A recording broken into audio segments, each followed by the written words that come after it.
Very good. Okay, the remainder theorem. So, this is what it says. If p of x, some polynomial, is divided by a linear factor, and we've got some constant remainder left over, then p of k, so we take that root, the solution of that linear factor, p of k is equal to the remainder.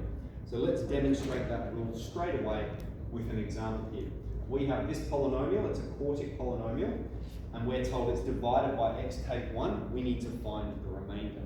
Well, following this logic, p of 1 is going to give us the remainder. All we have to do, 1 is the solution to this linear factor, we're going to take 1, alright, we'll plug it here. 1 to the 4 plus 3 times 1 squared, take 2 times 1 plus 5, and we'll just evaluate this. 1 plus 3, take 2 plus 5, and what's that? 4, take 2 is 2, and 2 plus 5 is 7.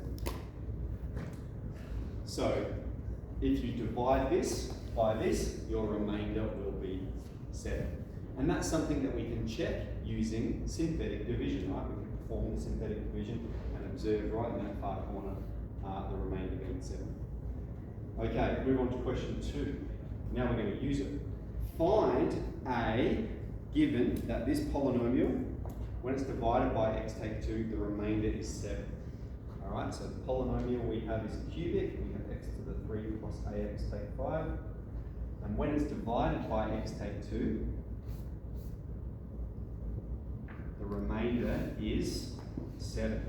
What does this mean? Okay, again, think about the context of the remainder theorem. It means p of 2, when you plug 2 in, it's going to equal 7. That's what's left over. Okay, p of 2 is 7. Alright, well let's plug 2 into the polynomial, and then we'll be able to solve for a. Alright, so look, we've got a linear relationship here with a. Let's solve it. We've got 7 is 8 plus 2a take 5. Just collect over here, 8 take 5 is 3. Take 3 away, and divide both sides by 2. Demolition. Okay, so, and then from there, like, that's the remainder theorem. They're just going to get progressively more complex, okay? So if we look at the next one, they've given us 2 unknowns. Now we have a polynomial. It's x to the 3, take away 3x plus ax plus b. And when it's divided by x take 2, the remainder is 5, okay? What does this mean? It means p of 2 equals 5. Alright, that's what the remainder theorem tells us. If it's divided by x take 2, the remainder is 5. Okay, well p of 2 is 5. And when it's divided by x plus 1, the remainder is 10. Well, that means p of minus 1 is 10. Okay? So, find a and b. Alright, so let's use this piece of information first. Alright, I'm going to put 5 here, and I'll put 2 where the x is. And we'll evaluate this. 8 take 6 is 2. So I'm just doing it in lots of steps. Take 2 from both sides. And we have one equation. Alright, we'll call it equation 1. We've got 3 is equal to 2a plus b. Equation 1 because there's 2 variables. We're trying to get the variables by itself. Now, I hope we're all okay with my operations here. Is everyone happy with that? All right. Anything I ever do, you're like, what on earth are you doing there? Either just yell out and tell me, or ask me when I'm coming around. Okay. Then let's use the next piece of information. So we'll put 10 where p of x is, and we're going to sub minus 1 in. So we have minus 1 to the power of 3. We have to take away 3 times minus 1, take a plus b. Okay, evaluate this. Minus 1 to the power of 3 is minus 1. Collect those. That's going to be positive 2. 8. Equation 2. So whenever we have 2 variables, we've got to somehow synthesize these equations together. We've got 2 equations, and we need to bring them together either via substitution or elimination. In any of those processes is fine. So let's talk now. Now's probably a good time to start talking about elimination because we've got a fair bit of substitution popping up in methods at the moment. So I'll leave substitution for methods and let's talk about elimination as an alternative process. So let's take both of these equations and I'm going to write them one on top of the other. So the first equation I have is 2a plus b equals 3. And the second equation I have is minus a plus b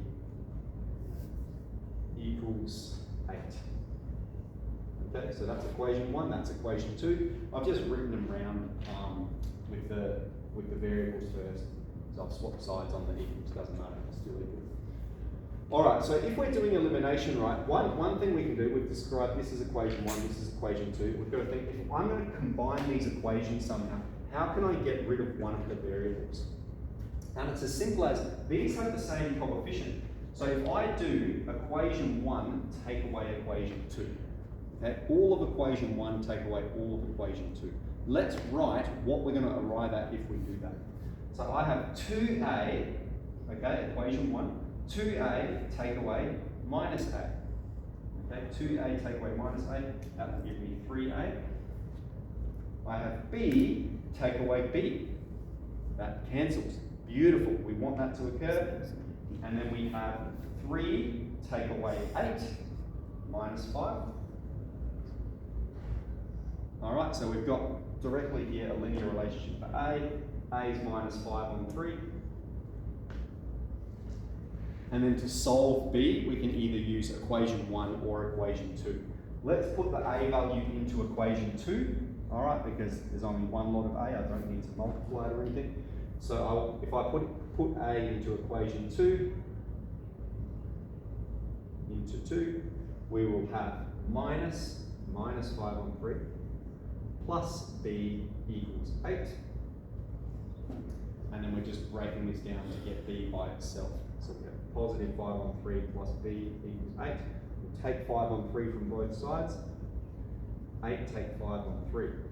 Now here's where we need our sort of fraction operations, or you can use your calculator. We need them to have the same denominator. So 8 with a denominator of 3 is 24. Okay? 24 divided by 3 gives you 8, so we can write that like that. Take away 5 on 3. Now they have the same denominator. Top take the top, gives you 19 on 3. We found the value of A, we found the value of B. Alright, so you can see this exercise with the remainder theorem will start pretty basic. It'll just be like find the remainder, so it's just getting you to apply it, and then it'll be, okay, find this unknown, and then it'll be finding multiple unknowns with simultaneous equations. Alright, so let's, this is probably where I'd like us to orient most of our efforts today. So I reckon leave synthetic division for now. I might call you up and have a bit of a go up here with you with it. But for now, let's have a crack at the remainder theorem. Any questions about it?